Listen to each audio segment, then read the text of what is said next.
성도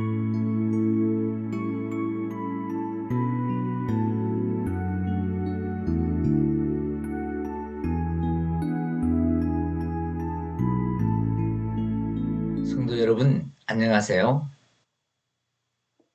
오늘은 주기도문 세 번째 시간으로 이름이 거룩히 여김을 받으시오며 라는 제목으로 말씀을 나누겠습니다. 모든 인간은 본질적으로 하나님께서 창조하신 하나님의 자녀입니다. 그러나 인간은 사탄의 유혹에 빠져 그 본질을 망각하고 죄의 종로로 타며 스스로 영원하신 하나님의 자녀이기를 포기하여 영원한 생명을 잃어버렸습니다. 하나님은 이렇게 타락한 인간에게 그 죄를 깨닫게 하고 하나님이 인간에게 요구하는 거룩함의 표준이 무엇인지를 알려주기 위해 율법을 주셔서 모든 인간을 율법 아래에 두셨습니다. 그러나 영적으로 무능력한 인간은 그 누구도 율법을 완전하게 지킬 수 없어서 하나님의 심판 아래에 있을 수밖에 없습니다. 하나님의 사랑은 그렇게 사망의 권세에 짓눌린 인간을 내버려둘 수가 없어서 친히 아들의 위로 성육신하여 모든 죄를 대속하는 십자가의 죽음으로 그 사랑을 나타내신 것입니다. 이 사실을 사도 바울이 갈라디아서 4장 4절부터 6절의 말씀을 통하여 증거하고 있습니다. 함께 읽겠습니다. 때가 참에 하나님이 그 아들을 보내사 여자에게 나게 하시고 율법 아래에 나게 하신 것은 율법 아래에 있는 자들을 속량하시고 우리로 아들의 명분을 얻게 하려 하심이라. 너희가 아들이므로 하나님이 그 아들의 영을 우리 마음 가운데 보내사 아빠 아버지라 부르게 하셨느니라. 율법이 선포한 정죄의 판결에 따라 인간은 영원한 죽음의 형벌을 받을 수밖에 없는 것이 하나님의 정의입니다. 그리하여 하나님은 당신의 독생자를 비천한 인간의 몸을 입고 여자에게 나게 하셔서 율법 아래에 두시고 그 아들을 대속물로 인간의 죄를 용서하시며 당신의 정의를 사랑으로 완성하신 것입니다. 우리는 그 사랑으로 인하여 아들의 명분을 얻게 되었는데 여기서 아들의 명분은 양자로 삼음 혹은 아들로 삼음이라는 뜻으로 죄인인 우리가 예수님과 같은 하나님의 아들의 지위를 얻었다는 것입니다. 그러므로 이제는 모든 인간이 하나님의 자녀가 아니라 예수 그리스도를 믿음으로 영접하는 자가 하나님의 자녀인 것입니다. 사도 요한이 요한복음 1장 12절, 13절에서 이 사실을 고백하고 있습니다. 함께 읽겠습니다.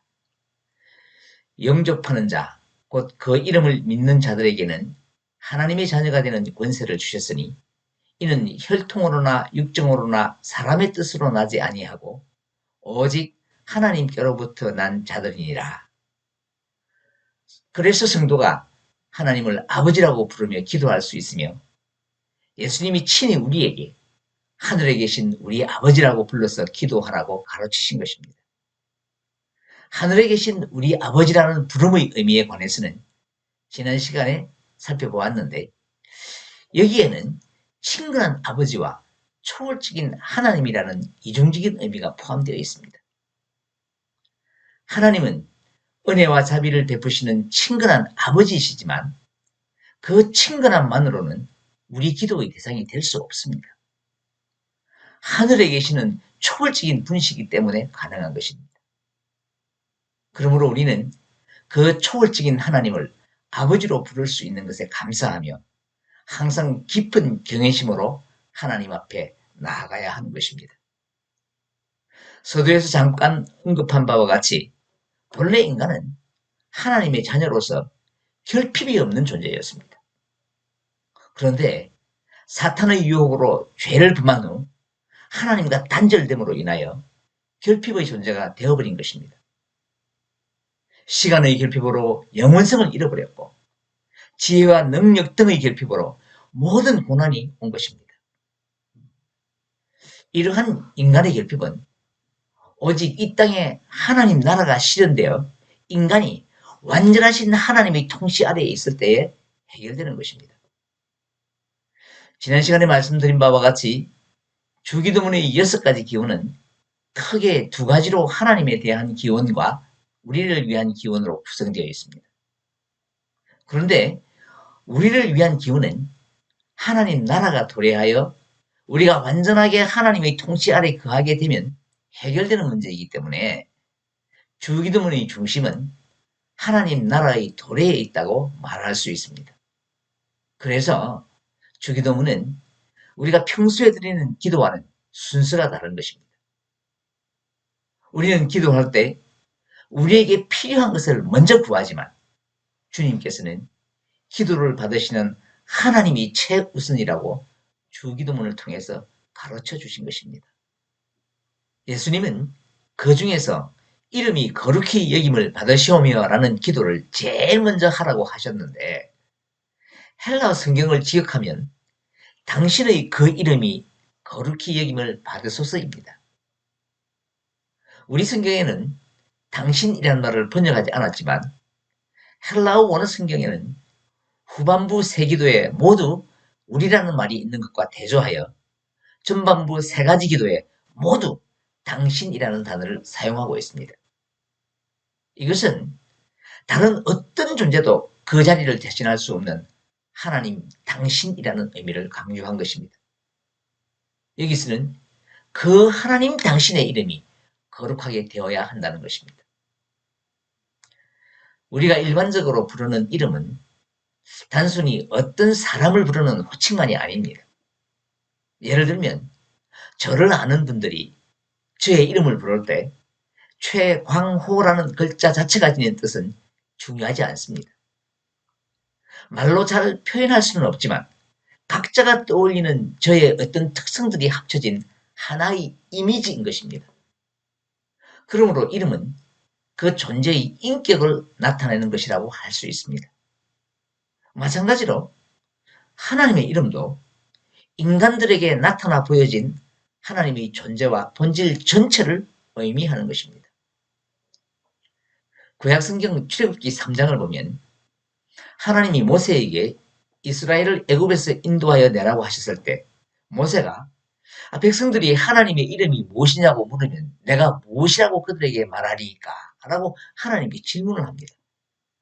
이 질문에 대한 대답이 출애굽기 3장 14절입니다. 함께 읽겠습니다. 하나님이 모세에게 이르시되 나는 스스로 있는 자이니라. 또 이르시되 너는 이스라엘 자손에게 이같이 이르기를 스스로 있는 자가 나를 너희에게 보내셨다 하라. 여기서 스스로 있는 자로 번역된 히브리어는 나는 나다라는 말입니다. 모세는 하나님의 이름을 여쭤보았는데 하나님은 그 대답으로 나는 나다라고 하신 것입니다. 이 말씀은 대답이기는 하지만 사실은 대답을 거부한 것이라고도 볼 수 있습니다. 하나님의 이름은 인간들에게 나타나 보여진 하나님의 본성과 특성 등의 본질을 상징하는 것인데 그 무한한 하나님의 본성을 어떤 이름으로 나타낼 수 있으며 인간이 어떻게 그것을 다 알 수 있느냐라는 것입니다. 구약 성경을 보면 하나님께서 자신을 인간에게 나타내 보이실 때 당신이 누구인지를 여러 이름으로 나타내셨습니다.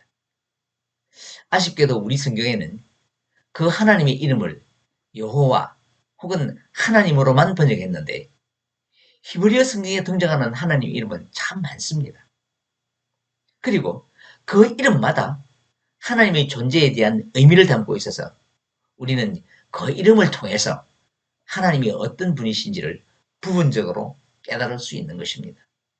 예를 들면 엘로힘이라는 이름은 천지 만물을 창조하신 창조주로서 능력의 하나님이심을 소개하실 때 사용하셨고 우주를 다스리며 통치하시는 전능자로 소개하실 때는 엘, 또 감찰하시는 하나님으로는 엘리온, 스스로 있는 자로 소개하실 때는 여호와, 우리의 생사화복을 주관하시는 주로 소개하실 때는 아도나이, 또 우리에게 영원한 구원자로서 자기 자신을 보여주실 때는 메시아, 그리고 가장 아름다운 이름 예수.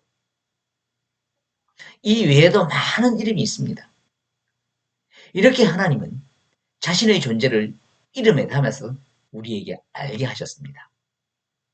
그렇지만 우리는 그 이름을 통해서는 하나님을 관념적으로밖에 알 수 없습니다.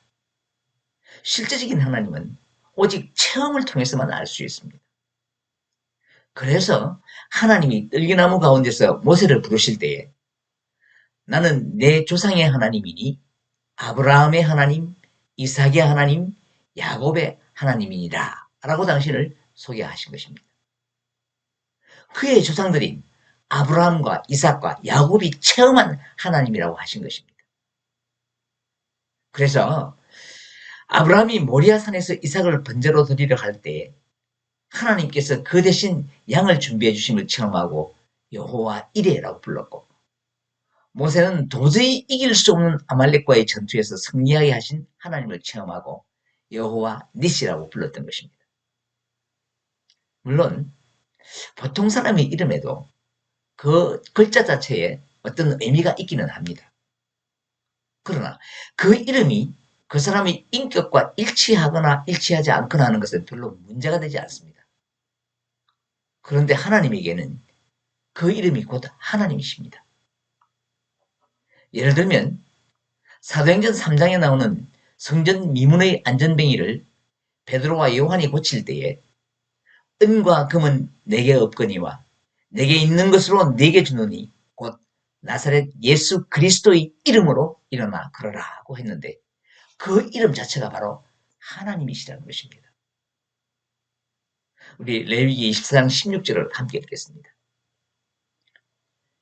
여호와의 이름을 모독하면 그를 반드시 죽일지니 온 회중이 돌로 그를 칠지니라.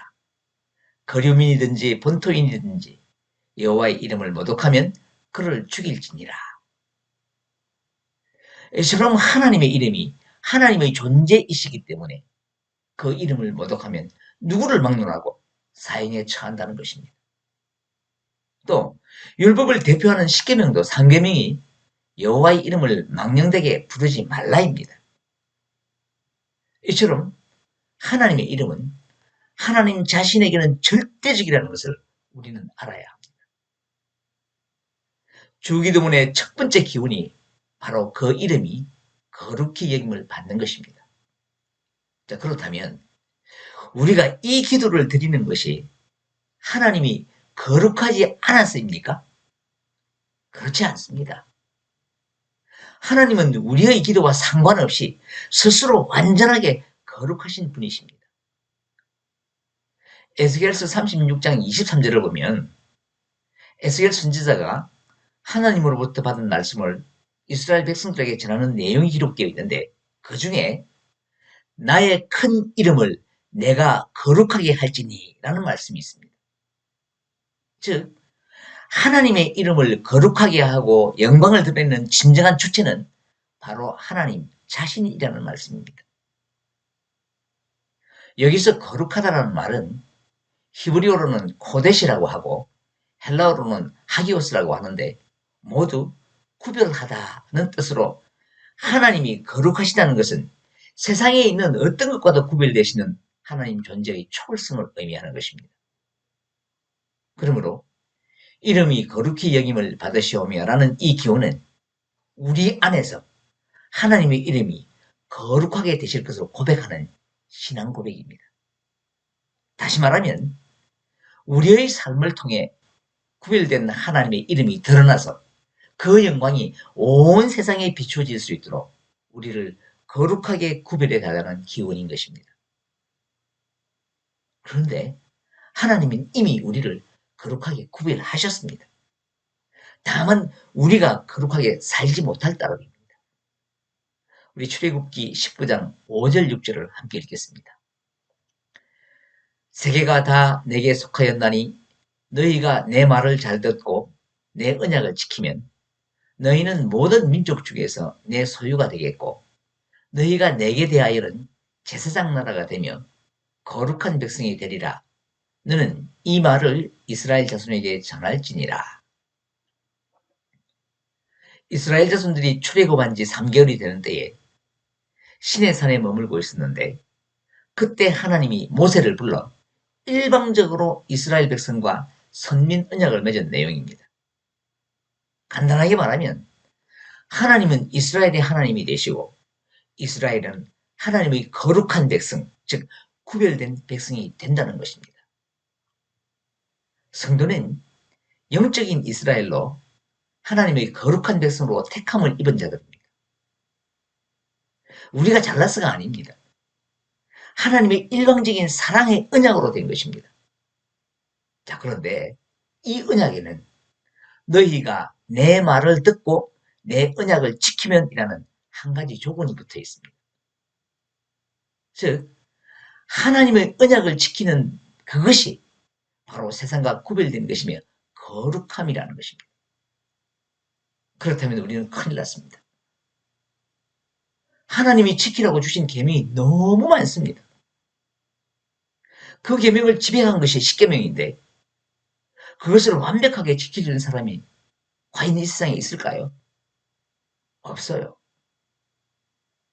그런데 고마우신 예수님이 그 많은 계명을 딱 두 가지로 요약해 주셨습니다. 하나님 사랑과 이웃 사랑입니다. 하지만 우리는 그 사랑도 실천하지 못하고 살아갑니다. 오직 예수님이 십자가에서 죽으심으로 인하여 용서받고 살 뿐입니다. 그러므로 우리가 구별된다는 것은 완벽하지는 못해도 하나님의 뜻에 합당하게 살려고 노력해야 하는 것이며 그것이 바로 거룩한 삶인 것입니다. 거룩한 삶은 하나님의 속성만큼이나 많은 것으로 설명할 수 있지만 그 중에 대표적으로 이웃사랑에 대한 한 가지 말씀만 드리겠습니다. 그것은 배려하는 삶입니다. 레위기 19장 9절 10절을 함께 읽겠습니다. 너희가 너희 땅에서 곡식을 거둘 때에 너는 반 모퉁이까지 다 거두지 말고 내 떨어진 이삭도 줍지 말며 내 포도원의 열매를 다 따지 말며 내 포도원에 떨어진 열매도 줍지 말고 가난한 사람과 거류민을 위하여 버려두라. 나는 너희의 하나님 여호와니라. 하나님께 예배하고 찬송하는 것도 중요하고 거룩한 것이지만 다른 사람을 위해 남겨둘 수 있는 배려하는 삶이 거룩한 삶이라는 것입니다. 그런데 남을 위한 배려는 단순히 물질적인 것만으로 하는 것은 아닙니다. 상대방의 인격을 존중하고 그의 처지를 이해하며 마음을 아프지 않게 하는 것도 배려입니다. 성도는 하나님의 택하심을 받은 거룩한 족속이며 영원한 기업인 천국을 향해 순례의 길을 가는 거룩한 나그네들입니다. 그러므로 세상과 구별되어야 합니다. 만일 그렇지 못하면 그 구별되지 못한 삶 때문에 하나님의 이름이 비방을 받게 되는 것입니다. 성도의 구별된 삶을 통해 믿지 않는 사람들에게도 하나님의 거룩함이 알려지고 인정되고 존중되게 하는 것이 하나님의 이름이 거룩힘을 받게 하는 것이며 하나님의 이름에 합당한 영광을 돌리는 것입니다. 그러므로 성도의 구별된 삶은 자기 자신의 행복을 위해서뿐만 아니라 하나님을 우리 아버지라고 부를 미래의 하나님 자녀를 위한 아름다운 삶이 되는 것입니다. 이제 말씀을 맺겠습니다. 4세기 동방정교의 교부 중에 한 사람이었던 니사의 그레고리오스는 이름이 거룩히 여김을 받으시오며라는 이 기도를 드리는 의미를 다음과 같이 말하고 있습니다. 내가 험없이 정직하며 경건하게 하시고 모든 악으로부터 떠나 진실을 말하며 정의를 행하게 하여 주소서. 내가 좌로나 우로 치우치지 않게 하시고 절제와 순결과 지혜를 더입혀 주소서. 위의 것을 사모하고 땅의 것을 멀리하여 천사와 같은 삶을 살게 하소서. 사람이 하나님께 영광 돌릴 수 있는 길은 오직 모든 선행의 근원이 하나님의 도우심으로부터 나옴을 증거하는 것이기 때문입니다. 사랑하는 여러분, 만일 우리가 세상 사람들과 같이 좌절과 불만이 가득 차 있고 늘 세상 염려와 근심, 걱정 속에 있거나 자기중심적이고 물질적인 가치 기준으로 살아간다면 하나님의 이름은 거룩히 여김을 받을 수 없습니다. 오직 니사의 그레고리오스가 해석한 의미를 담아 이름이 거룩히 여김을 받으시오며 라는 기도를 자신있게 드릴 때 우리의 삶이 하나님께 대한 우리의 신앙을 증거할 수 있으며 비로소 하나님의 이름이 거룩히 여김을 받게 되는 것입니다. 오늘도 세상 사람들이 하나님의 이름을 거룩히 여길 수 있도록 배려하는 삶을 살아가는 복된 저와 여러분이 되시기를 주님의 이름으로 축복합니다.